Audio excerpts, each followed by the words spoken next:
Well, welcome to another episode of the Scriptural Mormonism podcast. I'm your host, Robert Boylan. Just in terms of announcements, we have a few interviews forthcoming on issues such as the historicity of the Book of Mormon, compared and contrasted with the historicity of the resurrection of Jesus, and a few other topics as well, including Joseph Smith's theology of animal sacrifice and the eschaton. Hopefully we'll have dates hammered out in the near future for those episodes and many others that are in the pipeline. Of course, you can help finance the blog at patreon.com/scriptural Mormonism, and at paypal.com/irishLDS.me. We have a number of announcements, but I'd like to get into this episode as quickly as possible. We have a new guest coming onto this podcast, a Spencer Kraus, all the way from Utah. Thanks for coming on, Spencer, today. Yeah, of course. Now, Spencer, some may not have heard of you before, so maybe if you were to give a general introduction to who you are, have you always been a Latter-day Saint? What's your educational background? And what got you interested in the fun, wacky world of Mormon studies? Yeah, so I have always been a member, and I'm from Brigham City, Utah, born and raised. Right now I'm a research associate for Book of Mormon Central and also a research assistant for a professor at BYU. And I've just always kind of had this interest in it, especially after my mission. I just dove in and read as much as I could. And soon enough, I was volunteering for Book of Mormon Central, and now here I am, 3 years later. Yes, and in the show notes, I'll include a link to Book of Mormon Central because they do excellent work when it comes to Book of Mormon issues. Of course, there's also Doctrine and Covenant Central and Pearl Grey Price Central, and they're doing one on the Bible at the moment. In fact, I joked with Jasmine a few months ago they should do a one on the genealogies in First Chronicles 1-8 for the entire academic year, but I'm not sure how that will go now. Maybe as a spoof piece or an April the 1st piece on the Book of Mormon Central website. You can actually do that sometime. Yeah. Okay. Now, the reason why we have Spencer on today is that he has recently published 2 book reviews of 2 books by a Jonathan Neville. The first is entitled An Unfortunate Approach to Joseph Smith's Translation of Ancient Scripture, and the second is Jonathan Edwards' Unique Role in an Imagined Church History. They're reviews of 2 books, one on the issue of the translation of the Book of Mormon, and the other, which I actually have, is Infinite Goodness, Joseph Smith, Jonathan Edwards, and the Book of Mormon. So, Spencer, how about you? What got you interested in doing 2 reviews of 2 books by Jonathan Neville? Well, I became aware of Jonathan Neville a few years ago, probably right when the pandemic was about in its beginning stages, and a lot of the odd claims he was making about, geography and church leaders and whatnot. And I really got into responding to him back in October 2020 when he said that Elder Gong was deceived by the scholars because he cited in General Conference how Moroni visited Mary Whitmer. And I did not want to just sit back and let him say that, so I wrote a response, and soon enough, when he wrote these books, my friend Stephen Smoot and I were talking about some of his proposed ideas with Jonathan Edwards, and I just mentioned in passing, I'd kind of like to see someone do a review of this, just to see if he's being accurate with his sources, and Stephen said that I should. So I don't know if he was trying to pull a fast one on me by making me read it, or if he thought I would do a good job, but here we are. And he mentions his other book, Amended, can translate quite a bit in Infinite Goodness, so I figured it would just be best if I read both. And I was going to just write a single review, but it became far too long that it had to be split into 2. And even then, it's still...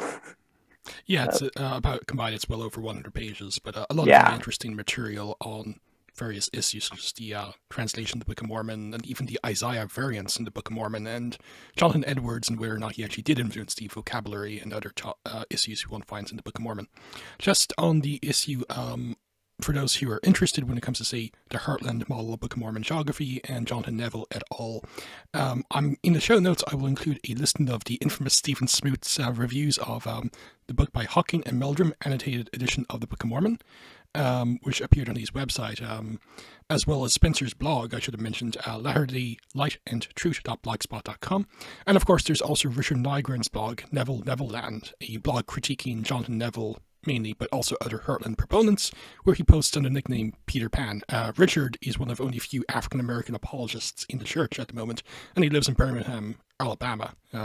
So be sure to check those out as well in the show notes. So, and I was kind of happy to see both these books reviewed, because I've read both books previously, and unlike most other Latter-day Saints, because I've studied Reformed or Calvinistic theology in depth over the years, I think among the LDS who's actually read Francis Turton's Institutes of Elliptic Theology for fun, which kind of tells you what type of person I am. I've also read Jonathan Edwards' collected works, like the 2-volume massive work by the Banner of Truth, and I kind of realized when going through the Infinite Goodness book is this is a very shallow reading and interpretation of Edwards, as well as of Latter-day Saint scripture, especially the Book of Mormon. It seemed like parallelomania. And when it came to the book on the translation, it kind of reminded me, it was maybe only a cut or two above the Stoddard's book. At least Neville recognized that Joseph did put a seer stone in a hat, but more of a demonstration of what was going on, which is kind of an odd thing. Maybe you could discuss that as well. But so Yeah. I was glad to see those books reviewed, not because they were good, but unfortunately they tend to be pretty popular in certain circles. Yeah. And especially with how you mentioned his parallelomania and his very light reading of Jonathan Edwards, he even says in his book that it's not so important what Edwards meant, but how he interprets Edwards. And that's a very dangerous level of eisegesis.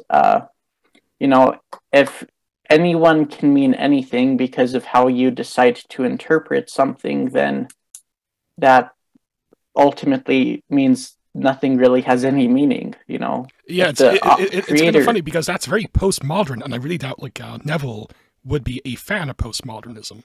Yeah. It's like the sentence, if I were to utter it, today is Saturday. What's to stop you from saying, okay, that means he's confessing to being the true killer, and it wasn't OJ in 1995, so luck bottling up, using Neville. I know that's kind of an absurd one, but I'm making an absurd point. What's there to being consistent to stop one from claiming that if one wishes to be consistent? Or any of his blog posts, one could interpret him as basically a parody. He's not actually a Heartland proponent. He's only pretending to be, because I interpret him to be pulling their leg. And there's no consistency, as you note, when it comes to interpretation. So it seems like he eschews, at least here, the historical grammatical method of interpreting scripture as well as other texts as well, which leads to absurdity. Yeah, and even a lot of his parallels are very weak and tenuous, and they're only slightly tangential. And more often than not, Jonathan Edwards and Joseph Smith were coming to very opposite conclusions. And if Jonathan Edwards had any influence on Joseph Smith, it was what not to do, it seems like. Yeah, my friend Blake Oster, I'm sure you've heard of him as well, when discussing Calvinism, he basically said the God of Calvinism is the Satan of Mormonism. And when it comes to Jonathan Edwards, he was a very consistent Reformed Protestant. He seemed to have been, to some extent, super-lapsarian as well. So the idea, initially, even before I read the Neville book, as someone who's actually familiar with Reformed theology specifically, and also generally, and specifically Edwards as well, it did seem like a stretch. You might be able to find some parallels, say, because Edwards often offered interpretation of texts, but even then they're often Reformed or Calvinistic. They're never proto-Mormon, if you will, because he would have rejected libertarian free will. He did believe in free will, but a compatibilist, predestinarian type understanding of the will of man and eternal conscious torment being for the majority of mankind, total depravity. So, as you note correctly, like if Joseph was influenced by Edwards, it was not a how-to guide, it's like a how-not-to guide. Yeah, it was an interesting read for probably all the wrong reasons. But Yeah. And also, like, his parallelomania kind of reminds me of, like, say, common anti-Mormon parallelomania between, say, the Book of Mormon and insert any text here, whether View of the Hebrews or the King James Apocrypha or the Late War, or even, like, say, the Spalding manuscript, the various iterations of the Spalding theory, which for some reason still comes to life every quarter of a century like a zombie, just refuses to die. Um, because, like, well, Joseph uses, like, say, the past tense of this verb here coupled with, like, the conjunction or whatever, like, and it's here. It's like, it kind of reminds me of, like, what Samuel called, parallelomania, as you noted. Or, so there's no real discussion of methodology. Like, how are you evaluating these parallels between the texts? Even if you want to assume Joseph had access to insert text here, simply because he may have had access to a text, like the idea, like, he knew View of the Hebrews because Oliver Cowdery's minister was Ethan Smith himself, and that's how Joseph got the 1825 second edition, and he incorporated the ideas of View of the Hebrews, except here and there just to throw people off the scent. It's like, okay, what methodology are you using to evaluate parallels? Because most of these parallels can be explained through, like, say, a 6th century biblically literate context as well. yeah, it also has no explanatory power when it comes to, say, the evidences that's been produced post 1830, like the wordplays that only make sense if it's a translated text, like the Gershon one, or the work of Aston and Rapoli and others on the Arabian Peninsula geography as well. yeah. So one thing you do point out in your reviews is, like, Meldrum often uses anti-LDS sources, and often privileges them above believing Latter-day Saints sources. Do you want to discuss that? Yeah, I'd love to. I even have a little presentation here, if that is all right. That's perfect. Cool. Okay, let's just put this in a slideshow. And I will actually note this. This is kind of before you begin. If a quote-unquote Mesoamericanist, or a two-Camorra Mesoamerican theorist, as he often calls those who believe in the Mesoamerican limited geography model, were to do this, he'd cry bloody murder. So, I don't know about you, but I think there is, like, a blatant double standard, at least when it comes to Neville, and his flavor of the Heartland model of Book of Mormon geography. Oh, there absolutely is a double standard, and I'm even going to mention a little bit of that a little further in. Excellent. Yeah, his use of, well, I'll just get to that when we get there. But so Jonathan Neville, throughout his books, uses and defends anti-Latter-day Saint literature, and even attacks both explicitly and implicitly leaders of the church, church publications, and church scholarship. And so, just for those of you who may not have read my review and are curious about where Jonathan Neville is coming from, he has this thing called the demonstration hypothesis, where, as Robert mentioned, it is basically one step above the Stoddard's book, Seer Stone versus Urim and Thummim, where Neville is trying to come to terms with the fact that there are historical records that talk about a seer stone that was used in the translation of the Book of Mormon. And he is unable to really reconcile that with his own worldview. And so he creates this really contrived hypothesis to force the historical records to fit his needs. And he argues that Joseph Smith never translated with the seer stone in the hat.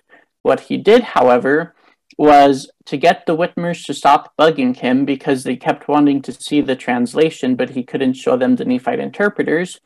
He went downstairs one day and said, okay, I'll just demonstrate to you guys about what I do in the translation. And then he takes his seer stone, puts it in the hat, and then recites a memorized piece of Isaiah, namely Isaiah 3 through 11, to the Whitmers, and says, there you go, stop bugging me, essentially.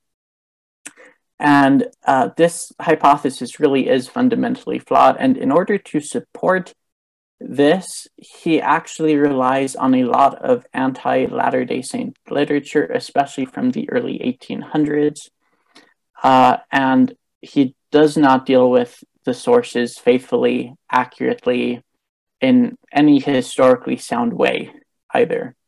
In fact, as early as 1831, probably earlier, in fact, there were multiple claims that Joseph Smith had memorized and recited some portion of the Bible to fool others into believing he had translated the Book of Mormon. And Neville takes these as accurate, especially when it comes to Martin Harris. So there was this 1831 article published by a critic of the church who accused Joseph of reciting portions of the New Testament to an unsuspecting Martin Harris. And he states this is another evidence of a faint translation, what he calls a demonstration. And he writes, if Martin wanted to know how the translation worked, such a demonstration would be an effective solution, just as it was for the observers in Fayette, referring to Joseph's proposed recitation of Isaiah 3 through 11, recorded as 2 Nephi 13 through 21. And elsewhere, Neville suggests that Joseph drew on his mental language bank to render the sermon in the temple in 3rd Nephi the way he had memorized it in Matthew. Of course, that's a discussion for a whole other time, but again, he is failing to fully consider all of the historical evidence in ancient manuscripts with Isaiah and even a few instances in the Sermon on the Mount and the Sermon at the Temple. And one thing that I personally find ironic is he's constantly ragging on the book by William Davis, Visions in a Seer Stone. You've heard of it, I assume, Robert? Yeah, I've read it. I've heard of it, and I've also read it. Yeah. Yeah, I am not a fan of that book. Neither am I. Yeah, it's a terrible book, and Neville is right to rag on it because it is a terrible book. One of the things he does... just on Visions in the Seer Stone, there's 2 very good reviews, one by Brent Garner and another by Brian Hills on the Interpreter website as well. So if those want a comprehensive review of why this book is, as Spencer said, pretty bad, feel free to check that out. But I'll let you continue. Yeah, and thanks for bringing those up. I've read Brian Hills' review. It is quite excellent. I haven't yet read Brent Gardner, so I'll check that out too. Thank you. But so one of the things that he's always saying, like for this, a recent blog post, he said Davis's argument that the Book of Mormon is a performance by Joseph Smith is one of the inevitable conclusions people reach when they accept the Sith narrative. Now, one of the things that Jonathan Neville does is he has a lot of acronyms that he loves to throw around, kind of like an alphabet soup fallacy. People in the know will pick up on everything. This means a stone in the hat, a narrative, which he uses to, deride the seer stone.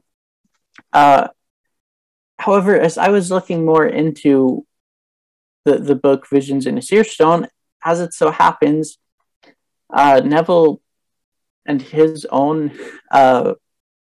claims made in A Man That Can Translate fit pretty close with Davis's own worldview, where so Davis argues that Joseph Smith had an extensive amount of time to prepare a narrative beforehand by reading various sources. He then allegedly memorized this narrative in various biblical texts, which he was able to recite in a performance offered to others by placing his stone in a hat. Neville, meanwhile, argues that Joseph read various Christian theologians from the age of 6 and up, allowed their theology and language to influence how he put the Book of Mormon together, and he memorized and recited lengthy scriptural blocks to perform a pretended translation. Now, to be fair for Jonathan Neville, plenty of differences do exist. He does, after all, still accept the Book of Mormon to be the Word of God, But it really is disingenuous for him to say that the conclusions that Davis reaches in Visions in a Seer Stone are solely because of the seer stone in the hat. I think it's faulty logic and frankly unfair. In fact, Neville has demonstrated himself that he thinks very similar things could happen because of this demonstration hypothesis. As I mentioned earlier, he claims that Joseph memorized and recited Isaiah 3 through 11. I talk about this in my review, An Unfortunate Approach to Joseph Smith's Translation of Ancient Scripture. And I deal with at least 15 verses that he either misquotes or claims are recitation errors. However, when you actually look at the ancient manuscript evidence for Isaiah and the Book of Mormon, you have to be amazed at Joseph Smith, because he was the world's luckiest guesser for his poor memory to line up in so many places with these ancient manuscripts, for them to just be recitation errors. It really is quite miraculous in that regard. He also makes various claims of Joseph using outside sources on the Book of Mormon. And he makes this claim under the little mantra, evidence of composition is evidence of translation. He argues that if Joseph Smith had read these various sources and allowed them to influence his mental language bank, then any language we find in these would just be evidence that Joseph Smith translated the books. The Book of Mormon. And one thing that he falls into is this case of parallelomania, where one of the things that he says is he points out in a table the phrase having had, and says this doesn't really appear in the Bible, but it appears in Jonathan Edwards and other Christian authors. So that could be a source where he gets this phrase. And it's just a common form of the verb to have. It does not require any outside source whatsoever. And one of the things he does is he actually reinvigorates these old anti-arguments that Robert mentioned, specifically that Joseph Smith used books like The Delayed War and the First Book of Napoleon to translate the Book of Mormon, drawing on his mental language bank from the phrases he picked up in these books. But a lot of these are just common words of the day, such as surrounded or rehearsed. It would be very illogical to assume that Joseph Smith could only pick up these words from these books. And in fact, it would imply that any book written in the English language ever before the Book of Mormon was translated could prove to be a source for the Book of Mormon.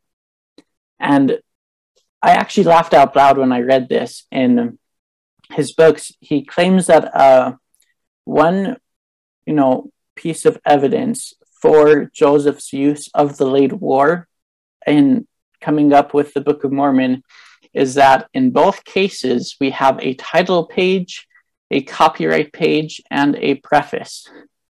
Because of this, Joseph Smith was intimately familiar with the Delayed War. And, one of the reviewers for my papers made a comment that was quite humorous. He said, Neville seems to be missing some evidence. They both have pages, book covers, and ink as well. If that is the strongest piece of evidence that you can provide, then there's something fundamentally flawed with your approach to the matter. He also claims multiple times that Joseph Smith must have read The Great War because it is about the war. I meant the Delayed War. That's a typo on my part. Because it is about the War of 1812, a recent event in the Smiths' lives. However, 9/11, or the Boston marathon bombing are recent events in the world today, and I have not read a single book on either of those events. Just because something is recent in your lives does not mean that you have to read a book about it. And as we talked about before a little bit, he does talk about Jonathan Edwards a lot, especially his theology and sermons. However, even by his own admission, he says there is no quote-unquote concrete direct evidence that Jonathan Edwards had any influence on Joseph Smith, and he's just dealing with his own hypotheses and suggestions. And so that alone, I think, should speak volumes. And as I mentioned before, in many places, the two, Joseph Smith and Jonathan Edwards just diverge drastically in their worldviews and how they use certain phrases and their theology. And of course, he refers constantly and even defends, quite shockingly, a few anti-Latter-day Saint sources. In fact, it was actually quite ironic. Just yesterday, he posted on one of his many blogs attacking Daniel C. Peterson using an anti-source. He puts it in scare quotes. He says, like, some people will complain that I'm using an anti-Mormon source, but this is just, the man's lived experiences and whatnot. And Peter Pan actually, Richard, put a wonderful piece up on his blog just yesterday, responding to that and how he deals with it. I highly recommend you guys read it. And not to interrupt you, but I have to say this, Neville should be absolutely ashamed of himself because he was relying on, not like, say, a close source of Dan Peterson or a former associate, some anonymous guy who called into an anti-LDS call show. I mean, I'm sorry to interrupt you, but I have to say this. Neville should be ashamed of himself because that was just friggin' despicable. No, yeah, please interrupt me if you ever have anything. It absolutely was despicable, and it's an appeal to anonymous authority. No one can validate anything that was said, but Neville throws it out as if it's a nail in the coffin to why Daniel C. Peterson is a horrible person, and he's not, by the way. I've met him. He's a wonderful man. Neville just has some beef with him because he disagrees with Dan Peterson, and he uses anything he can to try and attack those he disagrees with. Even in his responses to me, he's made some very humorous remarks that I don't really find are really worth my time, but it's interesting how he just relies on all of these logical fallacies and ad hominem to attack those who disagrees with him. One of the things that he does is he cites from the Journal of Discourses online from Mormonism Research Ministry. And in a footnote in A Man That Can Translate, Neville says it is, quote, an easy-to-use website that some perceive as anti-Mormon, but it's just merely offering a resource. And if you actually go to their website, and I don't really recommend you do, but if you ever did, you'd see that they are unabashedly open to their opposition in the restored gospel. They even tout their own quote-unquote anti-Mormonism. And frankly, it's frightening to see Neville defend them so openly. And he tries to scare people into thinking that it's just other people's fault for perceiving them as such, because they only perceive them as anti-Mormon. And he uses those scare quotes again to make it seem as if they're not really the issue. It's the other people who say that they're anti-Mormon who are the issue. When in reality, Mormonism Research Ministry itself says quite openly, we are anti-Mormonism.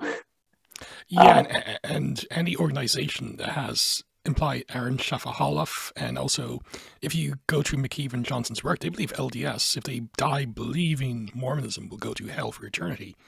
So yeah, if they're not anti-Mormon nominees.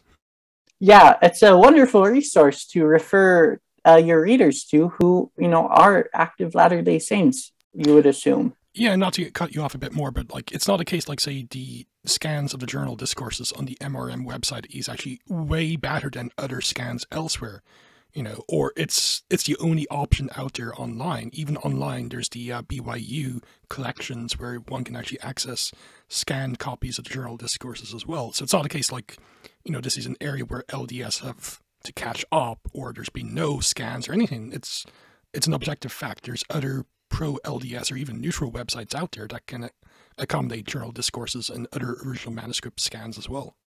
Yeah, and scriptures.byu.edu is a great resource. BYU has its own scanned copy online where you can access the original page numbers. I believe archive.org is a neutral source that has scanned copies. Fair Latter-day Saints has its own online edition, last I checked. There are plenty of sources that are for the church and for defending the church where you can access the Journal of Discourses. For some reason, however, Neville insists on referring to an anti-source and even defends his use of such. In fact, if you ever go to his website, he has this thing called the Museum of the Book of Mormon. That's one of his many websites, I should clarify. If you go to mobom.org /commentaries, you'll see that he says, there are lots of commentaries on the Book of Mormon, some of them from faithful perspectives, some of them from not. Here's a few links to help you get started. And down here, you can see how he lists 4 websites, mormonstories.org, Skeptics Annotated Bible /BOM, the CES letter, and Mormon Think, all of which are extremely opposed to the church. And he does not provide any background information into these. All he does is he links them there, and his unsuspecting viewers are going to run into these anti-Latter-day Saint sites and literature, and without any warning whatsoever about their many problems and logical fallacies that are presented in each of these, they're going to frankly be quite amazed, and it would be very damaging to a lot of people's testimonies if you don't provide them with good sources, as Neville is doing. One of the things he does is he absolutely uses Mormonism Unveiled hypocritically. It was this 1834 hit piece, probably the first anti-Mormon book, you would say, written in 1834. And yeah, he misquotes E.D. Howe quite a bit. He says that Howe placed the seer stone in the hat and the Urim and Thummim /Nephite interpreters as mutually exclusive items and set them in opposition to each other. However, as I cite in my paper, Howe actually says that he leaves it open to both of them being used in various places. But because Neville uses this straw man argument of Howe, he says that those who believe Joseph used a seer stone, who he put it in the hat, they're just parroting E.D. Howe. And he even, a few days ago, posted online another critique of the movie Witnesses by the Interpreter Foundation, saying that E.D. Howe would be proud of this movie because it talks about the seer stone in the hat. However, in his book, Jonathan Neville actually defends Howe's work more than anyone else. E.D. Howe has these affidavits from this guy named Joseph Ingersoll, who attacks Joseph Smith's character, calls him a liar, says that Joseph just had a bag of sand. He relates a story about how they were walking through a toll bridge and Joseph was able to trick, this booth keeper into only paying half price and whatnot. And Neville defends all of this and says all of these are probably, accurate statements. And In fact, he says, it seems plausible that Joseph would seek to deter future theft attempts of the plates by spreading the word he didn't really have the plates. A confidant such as Ingersoll would be an effective method to spread such a rumor. Of course, one has to ask if Joseph Smith did just tell everyone he had a bag of sand and would just trick the fools and see where he could take this. When he actually produced the Book of Mormon, what would he expect to happen? This Ingersoll character and all of the people who heard from him that Joseph told him just had a bag of sand would reject the restored gospel. And that is completely out of character with what Joseph Smith did. And this story about Joseph tricking a boothkeeper into only paying half price for going across his toll bridge is completely out of character with Joseph Smith as well. Before his move to Harmony, he worked as hard as he could to get all of his affairs in order, and so he wouldn't have any debts. After they fled Kirtland, Joseph appointed Oliver Granger in DNC 117 to go back to Kirtland to take care of the church's finances there and Joseph's own finances. He was not one who just would do whatever he could to pay half price or dip on his financial situations. This is a very out of character Joseph Smith that Neville is painting, and it frankly makes Joseph Smith a liar. And it's ironic because Neville writes his books to defend Joseph's character, and in so doing paints Joseph as a liar. Basically, in order to save the jungle, we have to destroy the jungle. Yeah, and it's really quite upsetting, frankly. And one of the claims that he makes is the seer stone contradicts the scriptural narrative. He goes on and says, if Joseph used the seer stone, it would then question whether or not the Urim and Thummim or the golden plates were ever needed, and by implication, whether or not the Book of Mormon could be regarded as historical. He really has this snowball effect that keeps on rolling until it gets to outlandish proportions. And in fact, by making such a sweeping accusation that the seer stone contradicts the scriptural narrative and then therefore questions whether or not the Book of Mormon is historical, Neville inadvertently must believe that leaders of the church, both past and present, are contradicting the scriptural narrative. For example, President Russell M. Nelson in 1992, back when he was still Elder Nelson, said in General Conference that the details of this miraculous method of translation are still not fully known, yet we do have a few precious insights, and he said this before citing in full one of David Whitmer's testimonies about Joseph using the seer stone in the hat. And he most recently affirmed this in a video produced by the church in 2020. President Russell M. Nelson was at the John Whitmer household, and they were talking about the Book of Mormon. Behind him, he had a table with, a beaver skin hat common in that day, and the plates wrapped up, or a replica of the plates, I should clarify. And he said, we know they had the golden plates covered usually, and Joseph used these, the Urim and Thummim seer stones, in the hat. It was easier for him to see the light from the stones when he take that position. And then he actually takes that position. He picks up the hat and lifts it to his head so you can see what it could have looked like. Then President Uchtdorf, now he's just Elder Uchtdorf, of course, wrote in 2016 on Facebook, people have asked me, do you really believe Joseph Smith translated with the seer stones? I answer, yes, that is exactly what I believe. This was done, as Joseph said, by the gift and power of God. Elder D. Todd Christofferson in 2019, talking about the translation of the Book of Mormon as relating an incident he had when he was in the Whitmer household, said, I imagined them there, referring to Joseph and Oliver. hour upon hour, as Joseph, using the Urim and Thummim or his own seer stone, dictated the revealed text while Oliver faithfully wrote down what the prophet spoke. And in April 2017's General Conference, Elder Quentin L. Cook described how Joseph used the Urim and Thummim, the seer stones, to translate the Book of Mormon.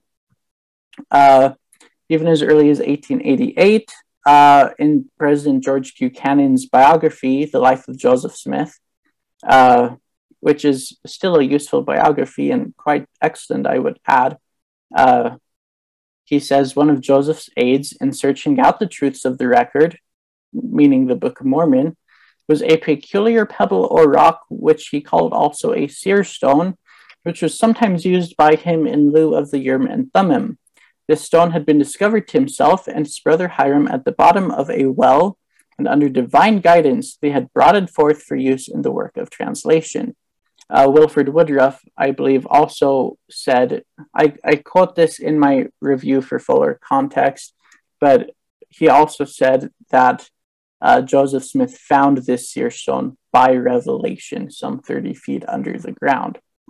And so, where Neville multiple times says in his book, oh, well, we know that the Lord prepared the Nephite interpreters, but how do we know if he prepared Joseph's own seer stone for the translation?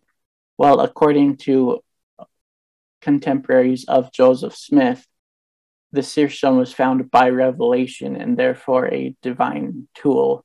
So why couldn't it be used in the translation of the Book of Mormon? In fact, I even had this experience on my own mission. I wrote about this on my own blog. I thought I'd include it here. Elder Holland came and spoke to the Dallas Stake. I believe it was February 10th, 2019. It was definitely February 2019. I put the date on my blog. I was serving in the Dallas Stake, and we had the stake conference, and Elder Holland came, and I tried to record this particular phrase as accurately as I could. We aren't allowed to record stake conferences with general authorities or anything, so this is all my transcription of the events, which, as he was speaking fast, I did my best. But he said, give or take, am I shocked about the seer stone witnesses? No, and I don't think anyone should be, since it was done by the gift and power of God.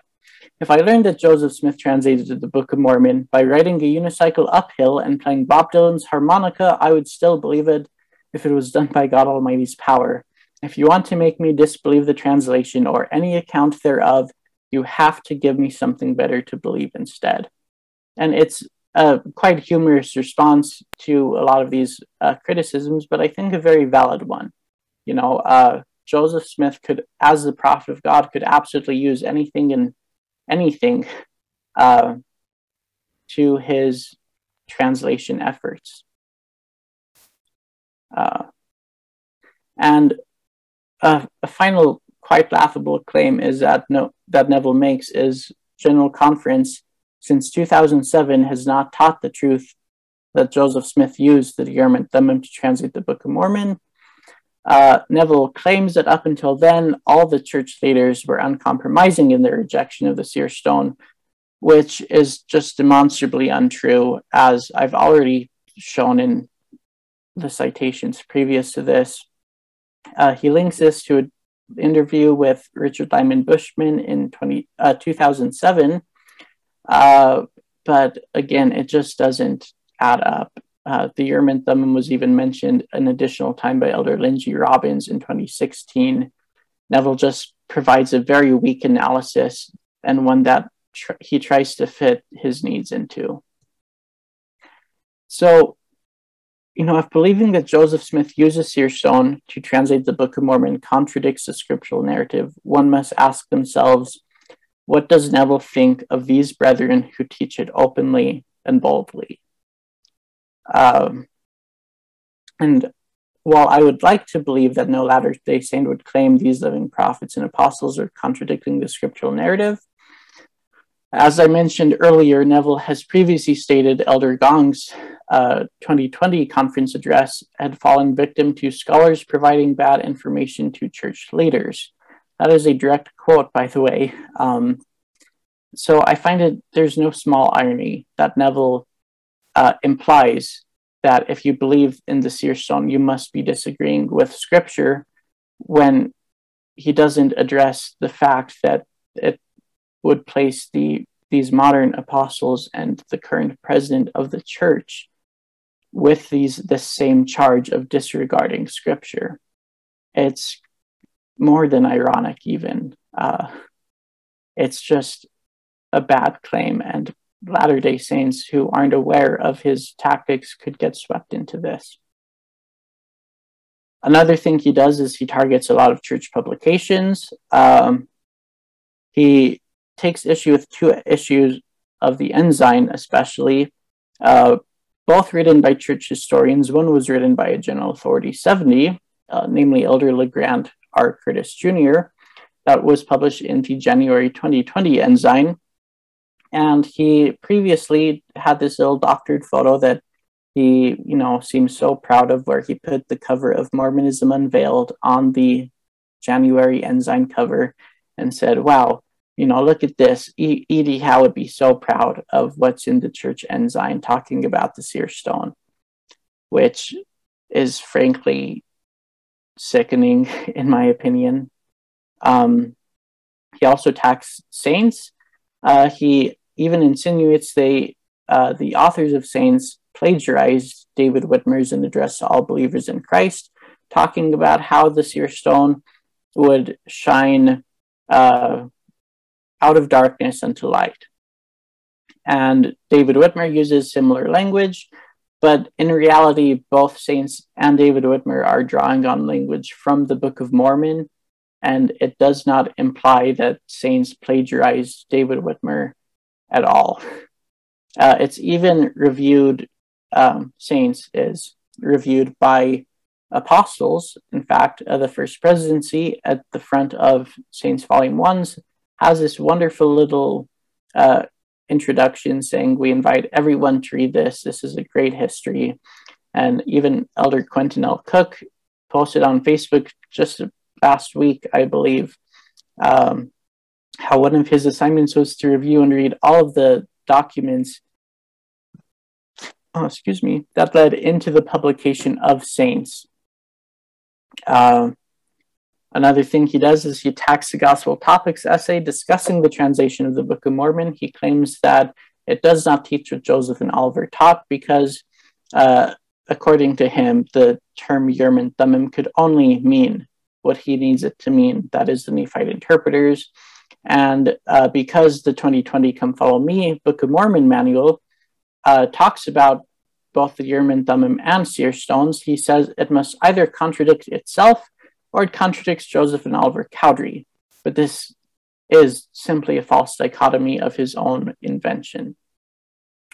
And just as a conclusion to this PowerPoint, it's his own pseudo-histories, frankly, are these two books. I cannot recommend them to anyone. He relies on sources critical of the church and unashamedly refers multiple times to the literature and websites of anti-Latter-day Saints, which unsuspecting readers will be in for quite the shock when they find out what he is citing. And he even criticizes implicitly or explicitly leaders of the church and its publications. So that is all I have on that little PowerPoint. But no, thanks. That's greatly appreciated. Yeah. That's a very good overview of the topics you delve into more in-depth in your two reviews, which I'll be linking to anyway in the show notes. Just a few notes. You kind of know, like, say, the logical fallacies like guilt by association. Davis, who rejects Book of Mormon historicity and thinks it's kind of this kind of act informed by his understanding, various drama and other aspects of that theory. Well, that's a logical conclusion if you believe in the seer stone in the hash. It's like, how so? that's a head scratcher. It's guilt by association. It's like, this guy holds this perspective, you hold this perspective, therefore you must agree with him on every other detail. That's nonsense. Yeah, and it's simply a bad claim to make. It's bad argumentation in every sense of the word. Yeah, Even does it. not to engage in the fallacy. Like, you can be correct, but for fallacious reasons. But at the same time, Yeah, it does seem like his books do suffer from, like, say, special pleading, question begging, double standards, guilt by association, a bunch of non sequiturs. It's like, it's like this. I kind of welcome, like, if someone wants to defend the Heartland theory of Book of Mormon geography, or like a volume on purportedly Jonathan Edwards or some other Reformed Protestant's influence on Joseph Smith on a linguistic level or what have you, fair enough. But, you know, with this kind of quality, he desperately needs someone to edit the book and kind of do some kind of peer review. Yeah. In fact, this book really could have used any peer review at all. Even when he's talking about the Isaiah variants in the Book of Mormon, there are multiple scriptures that he just misquotes, you know, and to say that, hey, look, there's a variant in Isaiah here, but when you actually read the Book of Mormon and its manuscripts and the King James Bible, it was just bad editing on Neville's part, and you really have to wonder how he let that slide. There are multiple instances of it too. It wasn't just a one-time deal. Yeah, and just on the issue of the Isaiah variants, in a footnote to one of your papers, you mentioned how you're doing a project on the Isaiah variants in the Book of Mormon. Would you care to just share some information on that? Yeah. In fact, I actually found it ironic. Reading Neville's book, A Man That Can Translate, actually did strengthen my testimony of the translation of the Book of Mormon, but for all of the reasons that Neville didn't want. As I mentioned, one of his claims is that Joseph Smith memorized and recited Isaiah from memory. So when I read that, I said, okay, well, assuming he is correct, then that would mean that there should be absolutely zero evidence of any of these Isaiah variants in any ancient manuscript whatsoever. And I, read and speak Hebrew. And so I said, well, the Masoretic text isn't perfect. It's certainly far from what Nephi would have had on the brass plates, but it is a good starting point. And I'd previously read John Fedness's preliminary study, which is quite excellent. I quote from it multiple times in my paper. I believe it's now in the Book of Mormon Central Archives. It is, website, I believe. I shouldn't say that. So, no, it is. I believe it is too. But as I was comparing the Hebrew text with the Book of Mormon, I found that there were multiple places where all you'd have to do is add a letter or change the vowels, and you'd get quite a few changes that Joseph Smith made in the Book of Mormon, which all of these are pretty, would be common scribal errors, as, the Masoretic text is passed on for, generations and thousands of years. And so I'd like to do a further study on the Isaiah variants and just kind of go through, here's what the Hebrew says, here are some proposed changes to the Hebrew text to align with the Book of Mormon and how these variants could have logically come to pass. One that I do mention that I actually expand on Fedness's writings is an instance where Joseph Smith in the Book of Mormon drops a negation where it says, because the King James Version has this statement like, the Lord increased their rejoicing, but not their joy, where the Book of Mormon says, the Lord increased their rejoicing and he increased their joy, which actually fits better with a lot of, John Fedness in his study says that this is an example where Jewish rabbis have said, yeah, there's an error in the transmission of the text. So there's the katib, that which is written, and that which is read, and so they drop the negation altogether. And I would even propose that the original reading, how it appears right now in the Masoretic text, the word lo is Lamed Aleph. I would actually propose it was originally Lamed Vav, which means to him. And it is pronounced the exact same. It's the kind of error you'd expect reasonably a scribe to make as he's taking oral dictation. But I believe that the Book of Mormon restores this original reading of to him and saying that the Lord did increase their joy. And I think that there are a few other places that are worth investigating like that. Well, as someone who's actually delved a bit here and there over the years in some of the variants, because I do like textual criticism generally, and like also how the Book of Mormon helps us understand, say, the text of the Book of Mormon, no, the biblical texts, like the Isaiah variants and the Matthean variants. Definitely do keep me appraised of that, and like maybe we could have you on in the future to give like an overview of some of the more interesting discoveries you find while you go through this I'm sure it's painstaking project. Textual criticism is fun, but it's very slow. Yeah, I have not yet started on it. I've been getting a lot of sources together. I have a little pile of books myself in my apartment here, dealing with that, various Dead Sea Scrolls readings. And I cite this in my paper too, but Sean Hopkin and Ann Matson have an excellent book, I think, that just compares side by side the Book of Mormon, the JST, the KJV, the Dead Sea Scrolls, etc. I think that's an excellent starting point, but certainly far from the, go-to source, Sure. Of course, until you finish your project, there's always Trenton's preliminary study from like 81, which fortunately is on the Book of Mormon Central website on the archive section, because I kind of got into like Mormon studies probably like when you were still like a youngster, probably still like single digits, and like it was very difficult to find the Trenton study. I had to like drop a lot of money on the photocopy I have today, but very glad it's actually online, because although it's a bit dated, it's like probably at the moment, probably the pound for pound the best LDS work on the Isaiah variants. But I'm glad that there is someone else who's going to be like picking up the mantle in some way, even if the focus will be large on the Masoretic text. That's still going to be I'm sure it's going to be like fun to read when it's published. So like definitely like keep us appraised of that, and like when it's finished, whenever that will be, maybe we could have you on to like give an overview, like say the Isaiah variants and like the Masoretic text and what we can learn from the Book of Mormon, like how development of Isaiah in terms of the text, as well as like what this can tell us about the Book of Mormon in terms of historicity, as well as the nature of the translation. Yeah, absolutely. And I'd love to have your insights as well as I work on this. I'll keep in touch with you. Oh yeah, definitely. Sure. It would be fun.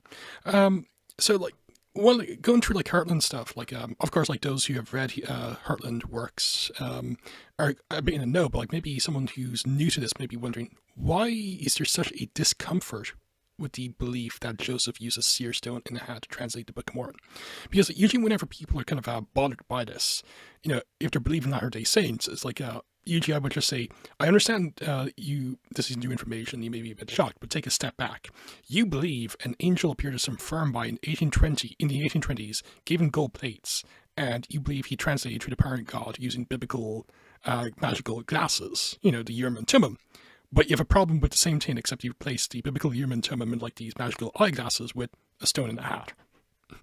I think it's the other stuff that's kind of crazy, like the angel and the plates. But so what do you think there's like a discomfort? Not to minimize like those who may be shocked when it comes to say the seers in the hat, but what do you think there's such a knee-jerk reaction by Neville, Meldrum, the Studdards, and others when it comes to even being open to the idea that Joseph, in not simply demonstrating how he translated, but like in terms of the production of the Book of Mormon itself, that he used a stone in the hat? What do you think there's such a initial, this can't be true, this is heresy, we'll even side with critics if we have to, this kind of mentality and approach to things? Because it seems very knee-jerk, reactionary, if you will. Yeah, truth be told, I'm not so sure myself. I know the Stoddards, as we've mentioned their book before, say that Joseph couldn't have used a seer stone because that's too much like the occult of the day, which it's not true. There's plenty of studies that show that, even Christians believed in seer stones and whatnot back then. It's a vast overgeneralization, just this umbrella catch-all term by linking it with the occult, and therefore it must be bad. I know Ryan Nelson on his blog has said that Joseph Smith couldn't have used the seer stone because it doesn't ever mention the seer stone by name in the Book of Mormon, but it mentions the Nephite interpreters by name, which I think is circular reasoning, especially when you deal with Alma 37. Neville tries to deal with Alma 37 to dismiss it. You can read more about that in my review. Yeah, and Alma 37 is a very difficult text if you want to discard seer stones or in toto, even if you don't believe it applies to Joseph Smith or it's a Jaredite prophet or whatever. Yeah. It does show like God not only tolerates, but he actually openly teaches and instructs the use of a seer stone in a positive, revelatory way. And even Jewish tradition has, the Zohar, this shining stone shining with God's primordial light that was given to Adam and Eve and passed on through the prophets. And even it was, let's see, I forget the author, but the book is Tree of Souls, the mythology of Judaism. I forget the author as well, but I think it was probably I think Schwartz is the last name. Schwartz. Yeah. Alan Hansen, who you may know, he recommended the book, and if anyone can get their hands on the book, it is excellent. So if you want to understand, like, say, Jewish legends and traditions about biblical texts and events, it's a very good one-volume resource. Yeah, I wholeheartedly agree. And he even, in that book, cites this story about Joseph of Egypt coming across the Zohar, and that's what he used to divine dreams with. And when it talks about the silver cup used for divining that was placed in Benjamin's bag, this legend that Schwartz quotes says that Joseph of Egypt would put the Zohar, the shining stone, in the cup and lift the cup to his face to block out light, which of course does not sound familiar at all to Latter-day Saints and the seer stone, right? Yeah, I kind of got a feeling now like the response will be, well, early LDS did pick this up from the Zohar, but like it was the negative influence of Sages and Naibar, who was like actually a covert critic of the church, but that's a good point. Like there is like ancient traditions, but like just while we were going through it, I kind of realized like even ignoring like say the Zohar and other ancient texts, just saying like the Bible, like say Joseph and the divining cup and all these things, even ignoring like say whether he actually had a stone in it. There's a lot of quote-unquote magical practices that God allows. For instance, when it comes to Joseph, that was the means by which he basically saved the people, or by which God communed with him all throughout the Joseph story. Although there's no theophany, we're often told God was with Joseph, and so forth. So God is clearly one of the main agents, if you will, in Joseph in terms of divine providence, including this kind of a magical practice, and there's other magical practices throughout, say, the Bible that's even preserved in the JST and other traditions, ignoring, like, say, the Book of Mormon translation debate. It does kind of seem like one has to engage in special pleading to say, well, that's okay when it appears in the scriptures, like, say, Joseph of Egypt or what have you, like how they decided the new apostles in Acts 1 through, like, basically a lottery system of sorts, casting lots. Yeah. But, if that's fine, but when it comes to, say, the translation of the Book of Mormon, we cannot have it any other way. It kind of seems like, I can understand, like, say, why it might seem a bit weird, if you never knew about it, and you held the traditional narrative as they purportedly claim. But at the same time, like, it does seem like it does, like, result, again, in a number of logical fallacies, like special pleading, double standards, and so forth. Why is Joseph of Egypt okay when he's using the vine rod? Because clearly, if you read the Joseph narrative, as said, God is behind it. He's the agent, if you will, throughout the Joseph story, Genesis 50:20, for instance. But when it comes to, say, a steer stone in the hat, well, no, God cannot be behind it. It's a cult. It's evil. End. Yeah, it's really, and for those of who may be watching this who do have questions, like, there are answers out there. Book of Mormon Central is a great resource. I say that, and I'm obviously biased. Well, I'm not, but yeah, I second that. So Yeah, and The B.H. Roberts Foundation, although I'm yeah, biased, but you can second that. I will second that. By the mouth of two or three witnesses, right? Exactly. But for those who do have questions about the seer stone, there are answers out there. There are faithful answers by faithful church historians. It doesn't have to be a big matter of concern. I think that it's quite easily shown, to be all right in the given context, as Robert mentioned. If Joseph Smith could use some divine stones to translate the Book of Mormon, why couldn't he use one more? Yeah, or was Jesus guilty of magic when he used spit and mud to cure people? And one of my degrees is actually in anthropology. Like, I took like a bunch of courses in magic. Anthropologists and historians, if they're honest, will tell you the difference between magic and religion is basically what I do is religion, what you do is magic. There's a bunch of books out there on magic and like how, from an anthropological perspective, like how do you define magic? And it's very difficult to have a consistent and clear-cut definition of magic and religion where you can't really confuse the two. I'm not saying like the Catholic Mass or transubstantiation is magic, but how what differentiates, say, the Mass and the idea that with the words of consecration, like a Catholic priest, transubstantiates the host or the wine into the substantial body, blood, and divinity of Jesus, but like, say, a occult practice is not. No, I'm not saying one. It's more like I know it when I see it, but like, how do you define it? And that's yeah. And like, for an outsider of the church, if they hear about priesthood blessings and how people can be healed through that, a lot of them might say that's magic and that's occult and whatnot. Yeah, but it's voodoo. You just say the words and you pour oil on them. And hey presto, abracadabra. And not to speak ill of a priest of blessings, but like, again, from an insider and outsider perspective, like, how do you differentiate? So like, transpose that to say to Joseph Smith and the stone and hat. Okay, how is like using the biblical Urim and Thummim or like these eyeglasses you often see in paintings, how's that religious or not magic? But a stone and hat is magic and is not religious. Yeah. Now that would be a good, if someone, even if you reject the stone and the hat, could actually come up with a very good work on like magic and religion, like how you can differentiate the two. I welcome that, but that's an issue as well.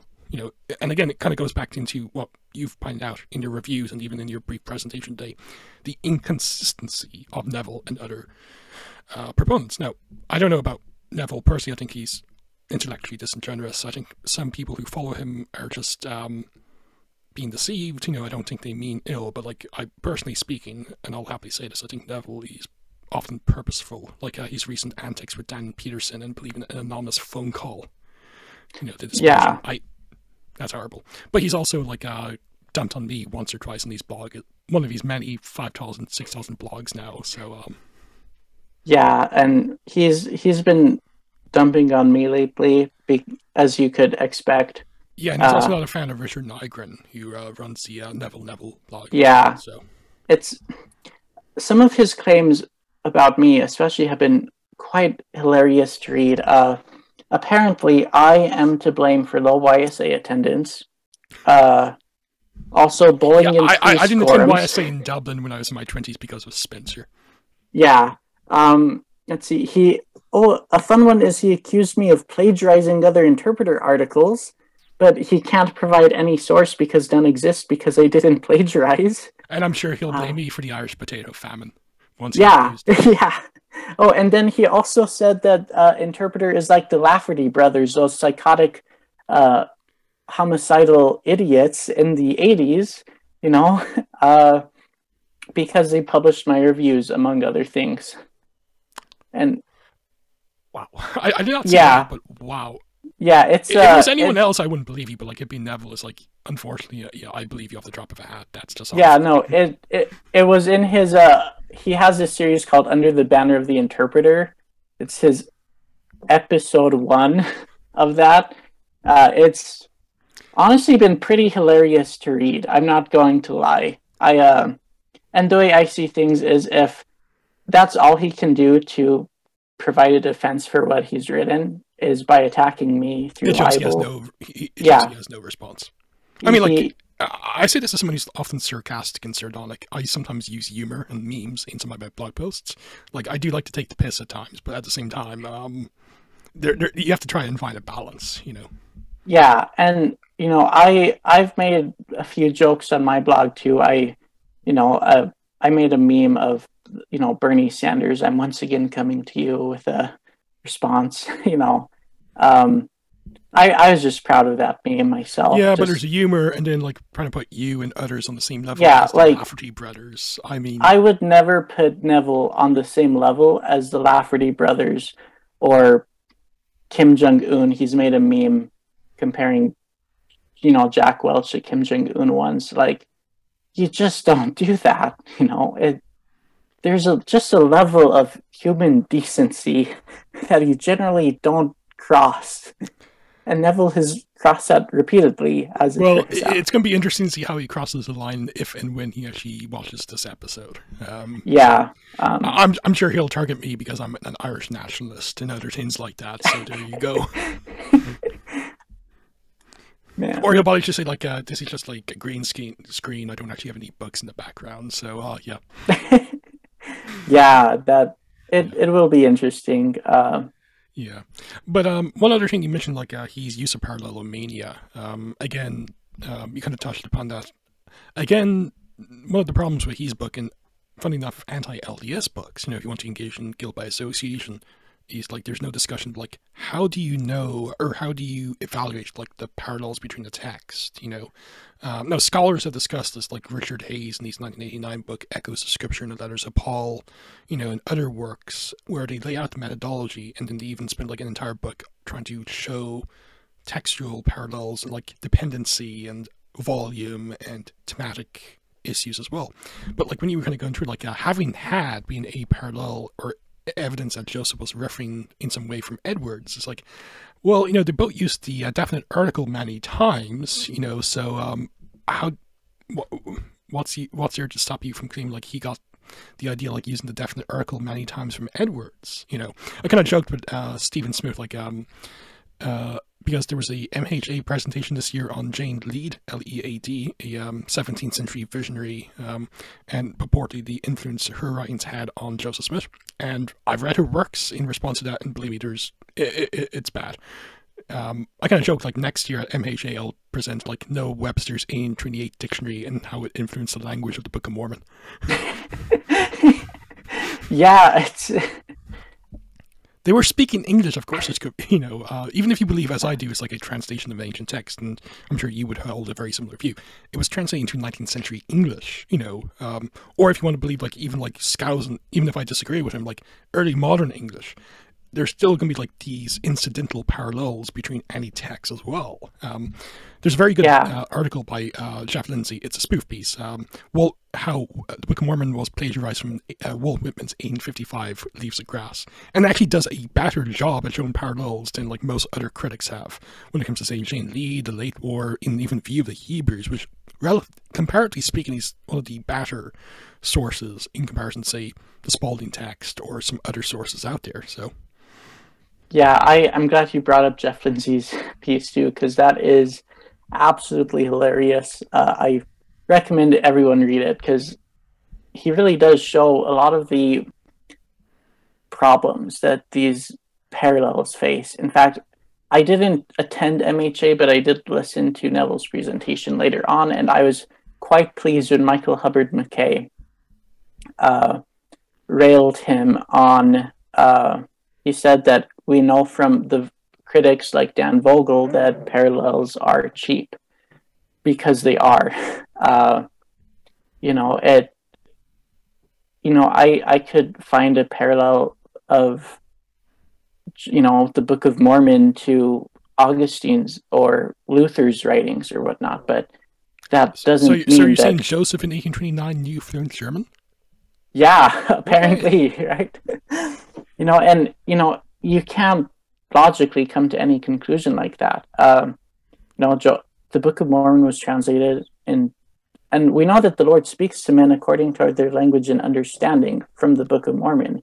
So it would just make sense, as you said, that the Book of Mormon would fit just some of the linguistic habits of 19th century America. Yeah.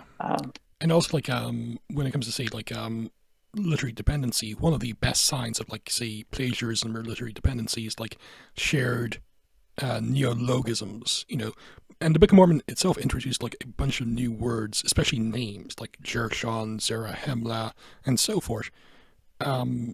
Nowhere in his sermons or his commentaries on the Bible, and he offered commentaries on, like, loads of chapters and verses throughout his life. You know, there's none of these neologisms, if you will, in any of the works of Edwards, but there is in the Book of Mormon, and that would be like another nail in the coffin, if you will, of this kind of idea, like there's textual dependency.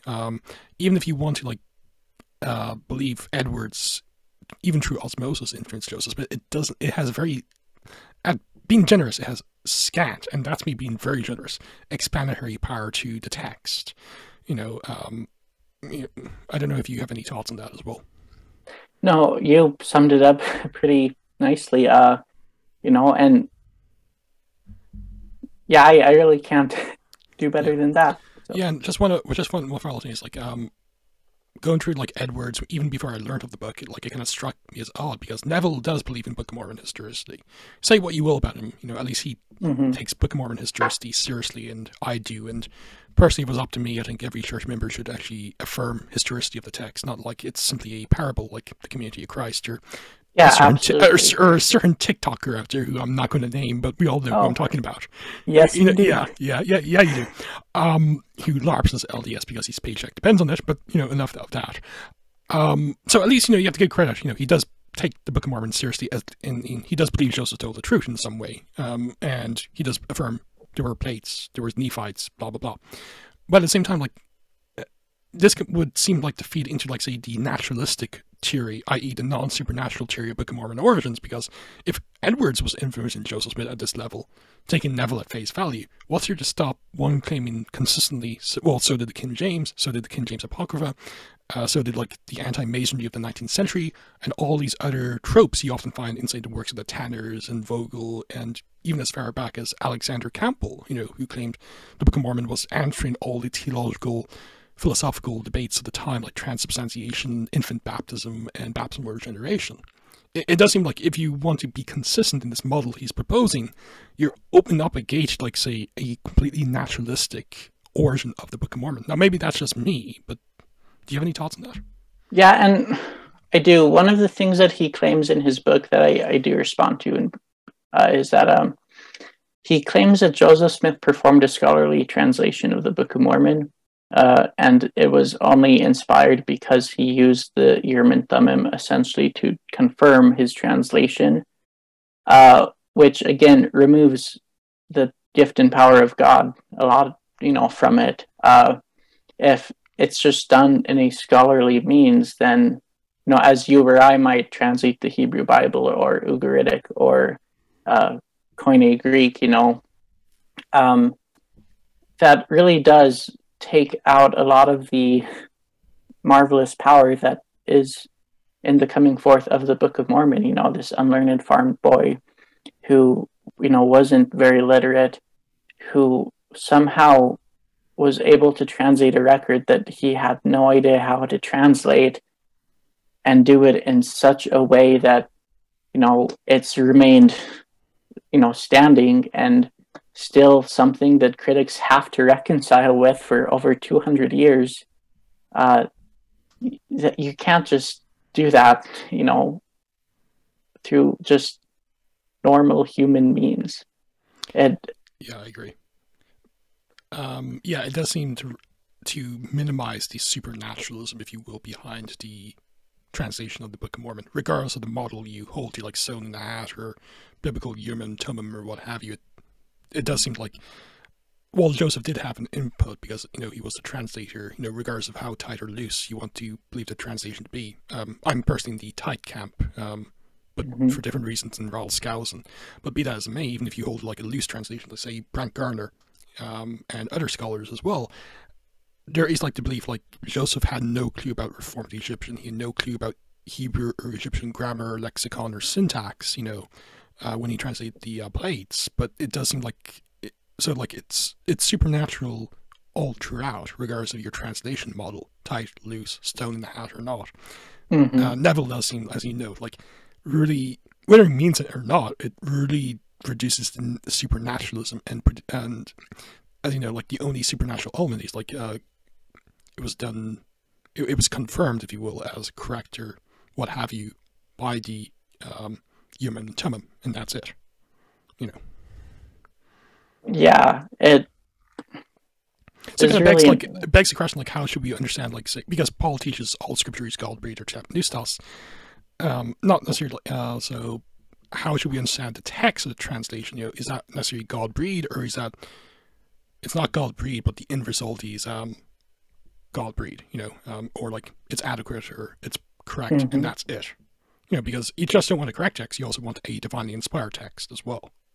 Right. Like the printer manual I have, it's a correct text. I'm sure there's no errors in it except typos, but it's not inspired, and you need both, if you will, if it's scripture. Yeah. Now I know that's more of a theological argument, what have you, but at the same time, it does seem like to rid, like, the theology of scripture does seem to minimize it and compromise it, but also, as you note as well, really rids a lot of supernaturalism involved and tries to minimize it, where it's only really incidental as opposed to it's the whole shebang, if you will. But that's just some thoughts. So, yeah, I'd agree with you there. Good. Well, is there any other is there anything else you want to add before we bring things to a close? Not that I can think of right now. Okay. Thanks again for having me on, though. Oh, no, my pleasure. And do keep us appraised of your Isaiah project. That's when it comes to, say, textual criticism in general and textual criticism in light of the Book of Mormon and other texts specifically. That's always like a very interesting topic to me, and I'm sure like a couple others as well. Even if it's I know it's going to be a very painstaking, long topic because because textual criticism by its nature is very slow and very methodical. But glad to know it's going to be delving into that kind of area. Hopefully to build up on Trentness's study. And again, like on the show notes, I will include Richard Nygren's blog, Neville-Neville Land. He sometimes posts under the moniker Peter Pan. And as I know, he lives in Birmingham, Alabama, and he's one of only a few African-American apologists in the church. So NevilleNevilleLand.com. I'll also include a link to your blog, Spencer, your Latter-day Light and Truth, as well as your author page on the Interpreter website, where one can find your 2 reviews of Neville's book, as well as another book review you did on the Joseph Smith's First Vision in 1820. And I'll also include a listing from my blog of all of Stephen Smoot's reviews of the Hocking and Meldrum book, the annotated edition of the Book of Mormon, which is like one of the main go-to volumes. And Smoot, as I'm sure you will agree with me, was very careful going through that book in full. How he retained his sanity, I'll never know, but there you go. Yeah, how I retain my sanity after these, but